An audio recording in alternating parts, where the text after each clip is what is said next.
वही हुआ नाज़रीन जिसका डर था। इलेक्शन मुलतवी, हुकूमत ने तुरप का पत्ता खेल दिया। गिरफ्तारी के बाद तहरीक इंसाफ किस तरह काम जारी रखेगी, इमरान खान ने फैसला कर दिया। नाज़रीन इकराम, हुकूमत ने भी सोच लिया इलेक्शन नहीं करवाना। बड़े बड़ों ने बंद कमरों में जो फैसले किए, जिस तरह नून लीग को एनआरओ मिला, इसके बाद ये काम बहुत जरूरी था। इमरान खान पर आज की यलगार इसका मुंह बोलता सबूत है। मार्शला नहीं बल्कि अपनी मर्जी की हुकूमत, या फिर इमरान खान के घुटने टेक कर अपने मुतालबात से पीछे हट जाएं। दूसरी तरफ आपको बताएं कि अगर इमरान खान ऐसा नहीं करता तो इलेक्शन मुलतवी। इसके बाद हुकूमत ने अपना आखिरी अहम पत्ता भी आज खेल दिया।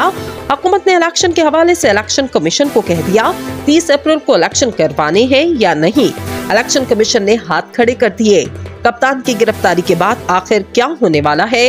पीटीआई को कौन संभालेगा? कौन करेगा लीड? कौन होगा बैकएंड पर? कौन खेलेगा लंबे लंबे शॉट्स? क्या पार्टी एक ही कमांड के तले होगी या फिर इसको चलाने के लिए कर लिया क्या बड़ा फैसला?